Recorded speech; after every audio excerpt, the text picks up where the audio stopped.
5 seconds. Sir, now take the case of oil seeds. We are importing 1 million tons of oil seeds at a cost of rupees 500 crores per year. What was PL 480? We were importing wheat more or less the same quantity. Why cannot we produce 1 million tons of oil seeds in India? Our masses are not getting pulses. Without pulses, what is the protein they get? Pulses are not sufficient.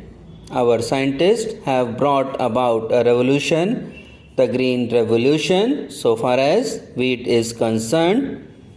Our scientists have the greatest skill and they have bring about this revolution so far as the oil seeds and protein are concerned, so that the common people are not deprived of them. Now, sir, the planning process should ensure that we produce mass consumption goods. What was the position last year? There was a shortage in production of about 25% in aluminium, in cement and in steel. Why can't we ensure that there is no shortage in production? Was there any shortage in the production of air conditioners? No. Was there any shortage in the production of refrigerators? No. Was there any shortage in the production of cigarettes? No in beer, no in polyester, no shortfall in the production of the luxurious goods which the affluent people could buy in spite of the problems in the power sector, in the coal sector and in the elitist sector, and the elitist and the affluent industries could prosper in spite of all these things. There was a shortage in aluminium, steel and cement. Why was there a shortage of about 15% in the production of nitrogenous fertilizers? Why was there a 50% shortage in the production of the petroleum products? All these have to be rectified. Plan is not or should not be a mere statement of intentions, and plan is not just that document saying that so much aluminium should be produced this year, so much of cement should be produced this year, and so on. There must be some machinery and some mechanism to see that these national objectives are fulfilled. Where are those detailed programs?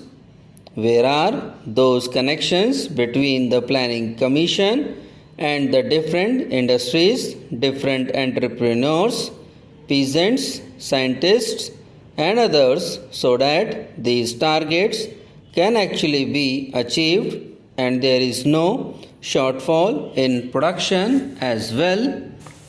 Now, so far as agricultural production is concerned, agricultural production cannot pick up without proper land reforms. Unfortunately, according to the economic survey of this year, land reform have not been neglected, but the economic survey of 1985-86 said that land reforms were very essential for rural reconstruction. I hope that the planning minister will pay adequate attention to the question of land reforms.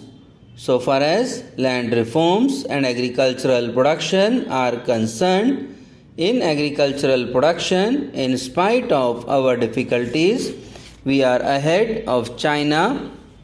China's growth of farm output is not even 2.5%, perhaps it is a mere 2%, but our growth in farm output is about 3%.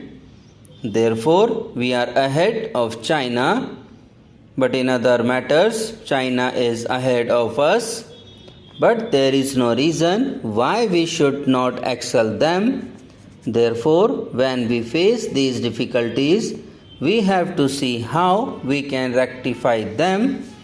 Now, on the question of self reliance in recent times, due to the absence of the planning minister or due to some other distortions, there has been a backsliding, and it seems that we have lost faith in the Swadeshi spirit, in the spirit that we Indian people can stand on our own. Therefore, not much of foreign aid is there, and foreign aid has increased to rupees 800 crores or so, and aid from the International Monetary Fund is about rupees 540 crores. This type of reliance, too much reliance on foreign aid and assistance will not make our nation grow. Therefore, sir, I hope that the public sector, in which we have invested about 15,000 crores of rupees, should have the surplus. If we have to have a proper planning, we must have a proper approach towards the management as well as towards the workers. When we industrialize, when we nationalize an industry, when we socialize an industry, it is not an institutional change. There should not only be an institutional change, but there should also be a psychological change. You cannot have planning without the planning ethos, the planning psychology, the spirit of hard work, the spirit of discipline, the sense of dedication to the nation, and a sense of and passion for justice.